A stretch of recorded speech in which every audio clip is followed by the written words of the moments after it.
What is up, everybody?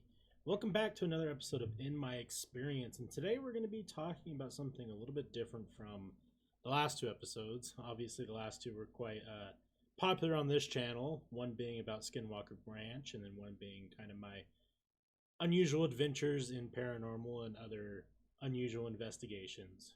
But today, we're going to be talking about something even more unique to me, and that is I am an only child. Now, before all the comments come in, like, oh, that makes sense, let's talk. Okay. I have a lot to say on this, and I don't know why I really care to talk about it because I don't know if people really give a shit or not. But out of everyone in my peer group and most of my friends and family, I think that I am officially the only child that I know, aside from maybe two or three people I've met. Now, I am in a weird spot where I live in Utah, and that makes it even more uncommon. There's not a lot of only children here just because the prominent faith teaches having lots of kids. So it's more rare. I do have a close friend who is a shout out one of my co-hosts. She is an only child, but she does have step siblings. I don't have any of that. Just me, myself, and I. So there's a couple things that I wanted to talk about in regards to that. I wanted to go over an article I found by Business Insider, which is kind of a weird place that discusses or has an article about only children.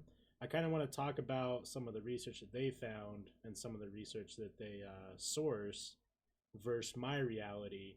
And then I kind of want to talk about growing up as an only child, my thoughts of it as a kid versus teen versus now an adult at the age of 27. So in this article, one of the first things they talk about is early psychological research, which informed popular stereotypes, concluded that only children were at a disadvantage. But scientists have debunked the misguided assumption over time. Because for a long time, it was a claim that only children would be at a disadvantage because there wasn't more people around, there wasn't more help. Like, you didn't have siblings that could help you, and your social interactions might be askew because you don't have that at-home social. They have proven that to be false, which I agree. Next is the idea that only children are selfish and spoiled, has also been consistently disproven over the years. Now, I will say that selfish I'm not. Anyone who knows me, I think, could probably vouch for that. I try to be actually pretty selfless with my decisions and my goals in life. They're more for the team and more for the group than it is for me. As far as spoil goes, I do have to admit that I was pretty spoiled as a kid. I was the only child of two parents who, wanted kids. And, my grandparents and my great grandparents were all, super excited for my parents having a kid. And needless to say, I didn't go Christmases without being pretty spoiled, birthdays and whatnot. As far as was I spoiled rotten? No, I don't think so. It took me to a point. It took me later in my maturing to really start valuing things. And I think that may have been due to the fact that I did receive a lot of things as a child. But along with receiving a lot of physical items, I received a lot of knowledge from people. Just due to the fact that, when I had communications with individuals, since I didn't have siblings, it was always with adults. I would hang out with, my parents' friends or my family, who were all mostly adults, and I didn't ever have a lot of time, aside from my classmates and stuff. I didn't have a lot of time spent at a young age around other kids. So I learned a lot. I feel like I personally matured at a younger age and realized some things that like peers around me didn't quite realize and didn't quite value. Now, items were one thing that took me a long time to value, but my my cognitive function to understand the importance of like relationships and human interaction and connecting all started a lot younger. I valued those relationships extremely high in my head, and in turn, that I think kind of has turned me into more of a what's the best way to put it, like an emotionally free person in my adulthood. I'm not afraid to show emotion. I'm not afraid to tell you how I feel. I'm not afraid to, say, hey, that hurts my feelings, or hey, I love that, or hey, I hate that. Like, I think I learned that at a young age, hearing adults interact and hearing the things that they do that they don't like, or that they don't do and wish they could. Like, I was very, I think because of the lack of siblings, I was very hungry for like connection. Not that I wasn't like my parent. We'll talk about my parents, but I was like, I wanted more connections because I think that I was lacking. I was never lacking friends. Like I grew up like I never had to change schools, and I always had friend groups and amazing friend groups at that. But I still felt like there was something that I wanted more growing up with, and I think it was those connections. So yeah, selfish. I don't think so. Spoiled. I think in my case, I was with items, and then I sought after attention. Next is only children tend to have better relationships with their parents than people who have siblings. In my experience, yes. I Even into my adulthood, I feel like I have fairly strong relationships with my parents.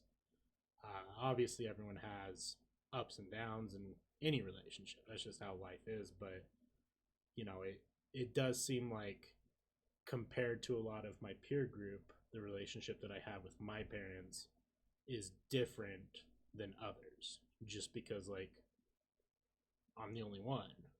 I'm the only one that was always around. It wasn't a shared thing. So like we all know a lot about each other versus like if they're sharing that attention with three, four, five, six, seven other kids, it might not, each sibling might not have that same connection. I consider my parents not only my parents, but like really good friends in adulthood. Like we can hang out and talk about like shit that we like enjoy, hobbies, interests, movies, books, etc. Like I I'm sure that a lot of families do that. Don't get me wrong. I'm not saying that that's super unique, but I I, I do see it in a different light almost. Next is one study found only children tend to spend more time on their homework and get better grades than kids who have two or more siblings. I think that's tough. I definitely did excel. Once I got into junior high, I started having pretty good grades. I graduated in high honors, but on the flip side of that, I didn't. I always felt like I had a natural ability to do schoolwork, and I don't think it was necessarily because I was intelligent or spent more time on homework. Stuff just made sense to me for the most part. And really, I don't know if this is just where I grew up, but I do kind of feel like you didn't if you struggled through high school, unless you had ulterior motives outside of school, it was just because you didn't really apply yourself. I'm not trying to take shots at anybody, but I found like the actual doing of work in class to be fairly easy as long as you just slightly applied yourself. So I guess I feel like that one is a subjective research because I'm sure you could find 100 only children who did not excel in school. You'll find 100 that did, and then you'll find 100 of multiple siblings who did and don't. So I just don't know if that's really a fair one to justify. And just so you guys know what this article looks like, I'll pop it up on here. I'm not just making these up. Business Insider. So that one I don't know. I do think that maybe I still feel at times that I didn't fully apply myself while I was going through school, and if I would have tried even harder, I feel like I could have graduated with a 4.0 pretty easily. Next is onlys often get higher intelligence scores as children than kids with siblings, though the gap can shrink as they get older. I think I was the opposite. I think that I didn't really come into my intelligence until way after being a kid. Like I felt like I kind of had struggles through elementary, not necessarily like bad struggles, but my I had different interests. I was very into sports. I was very into video games. So reading and spelling and grammar were all things that took a heavy backseat. And still to this day, I have to work on some of those things, which, sucks. But on the flip side, I've done like IQ tests and I'm in like the 120 plus range. So I think that this is another very subjective one where, yeah, some kids might flourish, but some kids don't. I definitely didn't as a child. Like, I didn't ever have to be held back or anything along those lines, which is fine if you have to.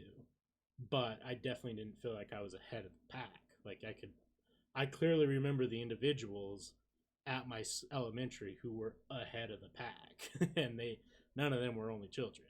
So then again, Utah is a very unique place for children to grow up in.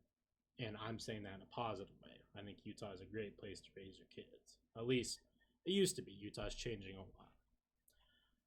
Next is only children have been found to be goal orientated and ready to invest human capital in a problem.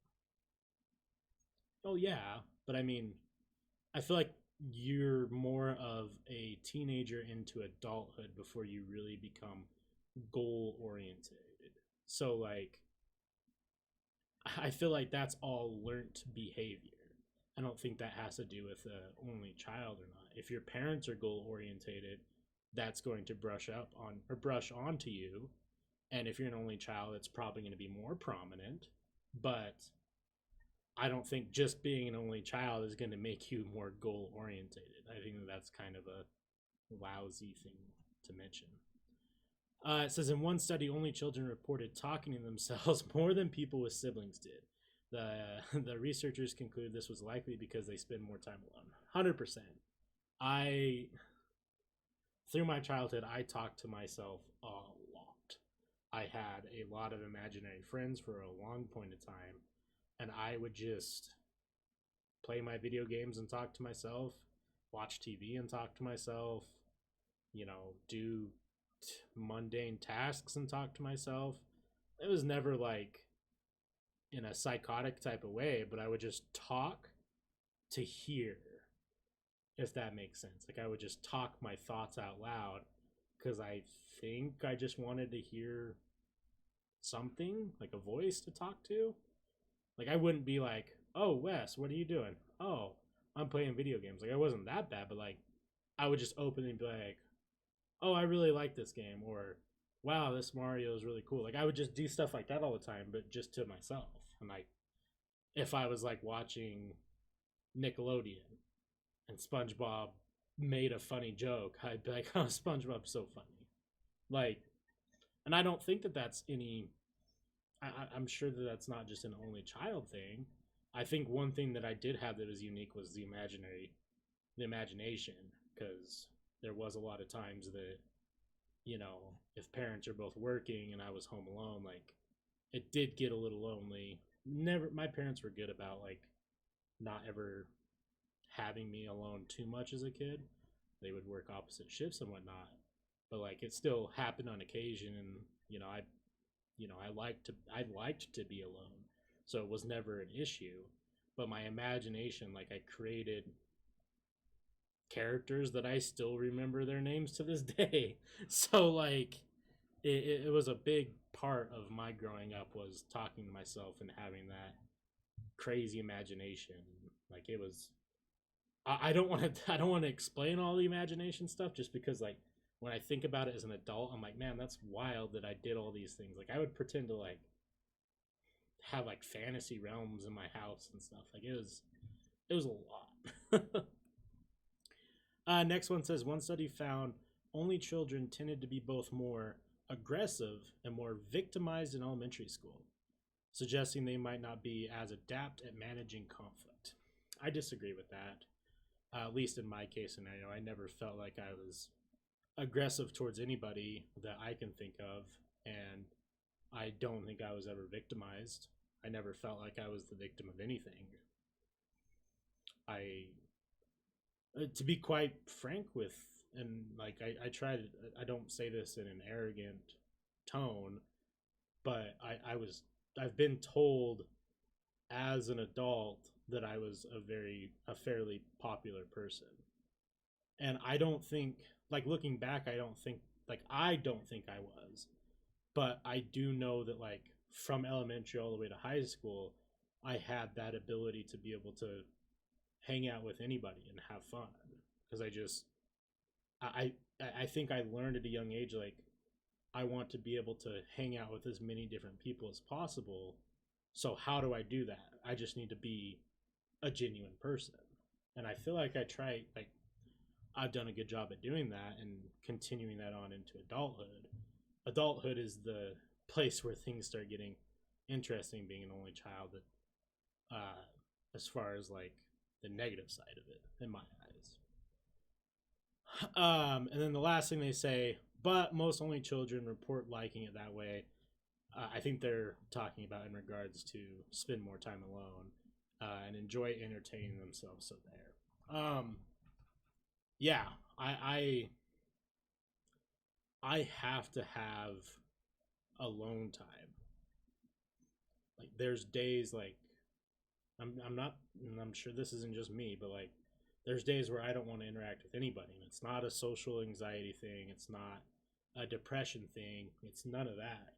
It's that I have gotten so good over the years at entertaining myself that I just want days where I get to do that, where I get to just be me, be by myself, and entertain myself because I have like it's like a lot of fun. Like I have a lot of fun just being chilling by myself doing my things.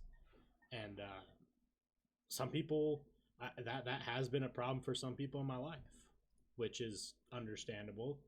Uh, it's not always easy to tell someone that you don't want to hang out with them because you just want to be alone.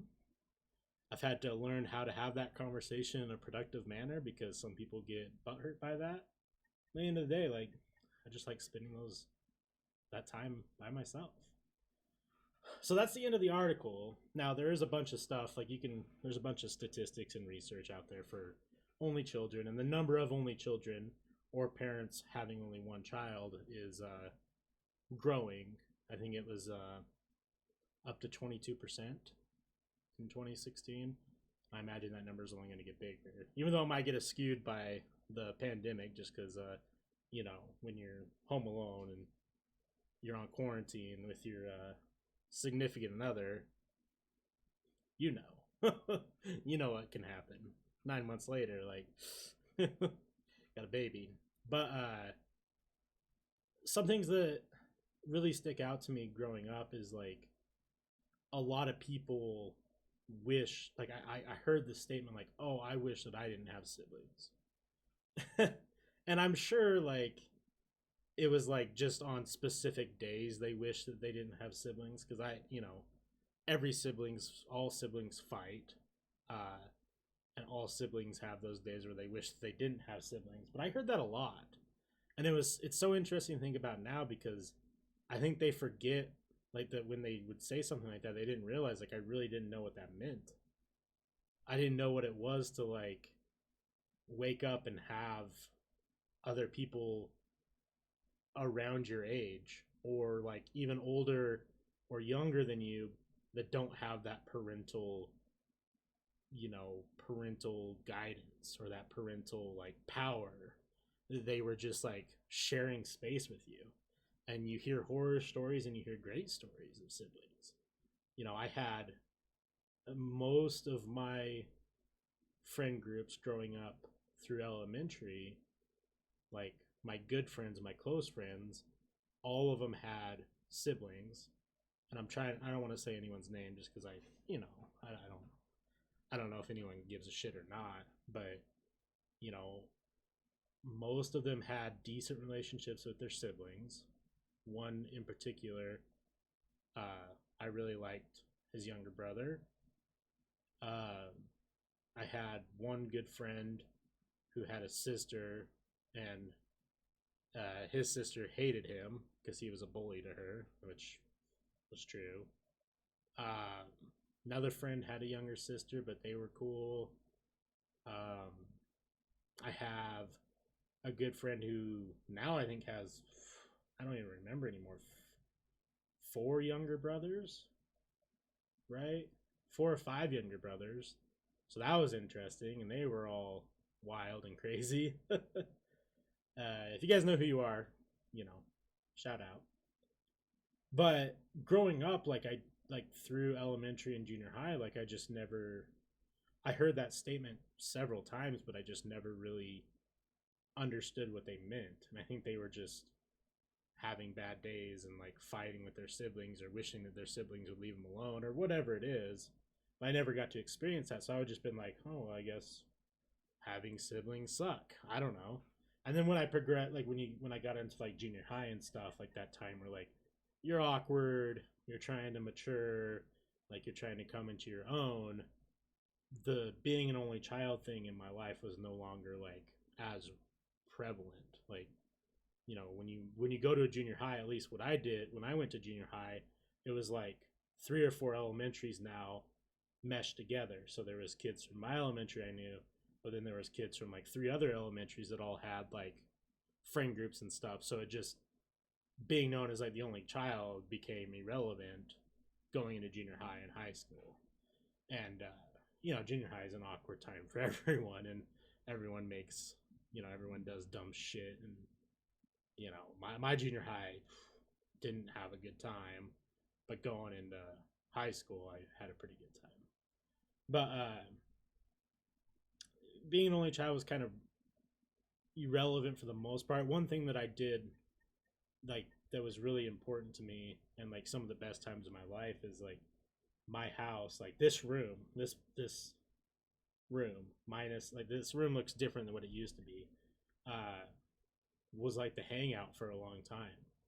If you ask any of my close friends who I still are in talks with, they from like back in the day, like they've spent time here. We used to come here. This used to be the chill spot, like all through growing up, and I think that like my mom really liked that because there was like people in the house. There was like everyone hanging out. It was like really important to me because it was just like I had like, and I have people in my life that I would consider like my brothers, but I don't necessarily always know what that means. Like I get the idea of like a brotherhood, but I don't know what it actually means to have a brother. And those moments in time are like, for me, what seemed like it would be like to have siblings, and they were all so good. Like I never had any bad moments when I was hanging out in this basement with all my really close friends. And then as I progressed out of high school, like people started getting their own spots, and this place, no one hung out here anymore. Everyone had like friends got like apartments and condos and different things like that. And I guess I didn't fully prepare myself mentally for when the split starts happening of friend groups when you get out of high school, because it just happens quick sometimes. Like you'll stop seeing this person and then this person and this person, and you haven't heard from this person in 10 years, and all of a sudden this person's in a different state, and now you just lose contact because everyone gets busy. And I think adulthood, more specifically the last like 3 to 4 ish years for me is when I really realized that it is kind of a bummer not having siblings. And I don't blame anybody. I'm not blaming my parents. I'm not blaming myself. Like, not blaming friend groups. But it does suck to not have like those permanent people in your life that you could call up and be like, hey, you know, you're my sister, you're my brother. Like, what's up? What's going on? Let's go do something. Because, like, you can't, like, you can always do that with your friends, but sometimes it doesn't always make as much sense, you know? And I feel like friend groups can go in different directions, and it gets to a point where it's it's no longer, it's not that you're not friends with the people anymore, but the interests and directions are so far different from what you want and then what you do that it's almost like that ability isn't there anymore. At least that's how I feel. Maybe I'm wrong, but it gets to a point where, you know, you're you, they're them, and you just, nothing is similar anymore when it used to be. And I feel like that doesn't always happen, or that has a less likelihood of happening with siblings just because you spent that time growing up. You'll always have that bond. You'll always have that connection of like, hey, we went through all this together. Like, we lived together for all those years. Like, you know, there will always be that connection. Where with friends, like, that connection can simmer. That connection can get super, super dim and turn into a point of like not, no interaction. And I know that I'm sure that happens all the time with siblings, right? I'm speaking from no experience, but I'm sure that happens all the time. But from my point of view and my experiences with friends and families who do have siblings, they're always there regardless of if you talk every day. And that's something that I don't necessarily feel like I always have. I know that I have friends that if I call right now and they would be totally there, but not in the same way that I perceive siblings. And that's like the biggest, I think that's the biggest negative thing about it, is just the adulthood aspect of it. But if you surround yourself with, you know, really good friends and other parts of your family that are good, or, you know, whatever it is, good peers, it doesn't exist that much. Like, I don't think about it that often. But as far as negatives go, that is one of them. There are some other glaring, scary things that I don't want to talk about that come with not having siblings. And, you know, as time goes on, everyone gets older. That's a more difficult thing that I'm not ready to have conversations about. But there are a lot of positives of it. I think at the end of the day, I'm very self reliant. I don't need other people to make me happy, and I don't need a lot of stuff to make me happy, because I just learned how to make myself happy. And I think a lot of people hear that and it makes sense, but I don't think they actually can do that. It's a learned thing. It's not just a happens overnight thing. And I've learned that over a lot of years of spending time by myself. And it's nice, but I don't know. I'm getting to the point now where I'm dragging on, so I'm gonna go ahead and call it here. This is the first time I've ever done like a long form just talking to the camera without like videos or like, I guess, like a script, because I write scripts sometimes for things, or like me just kind of railing off my thoughts on an idea that isn't an experience. So I hope you enjoy it. If you do, I'll do more of these. I want to, I know eventually I'll get into more aspects of my life and my experiences that are a little bit more speculative, and then a little bit more personal. And I'll do some funny stuff here soon. You know, maybe I'll do like, I don't want to give any spoils, because I don't want to put anything out there yet that I'm not for sure wanting to talk about. But I'll put out some good stuff. As far as in my experience next week, we'll see. I have a couple ideas floating around, and I'll see which one makes the most sense. But, anyways, thank you guys so much for watching. Oh, one thing that I do want to say in regards to being an only child,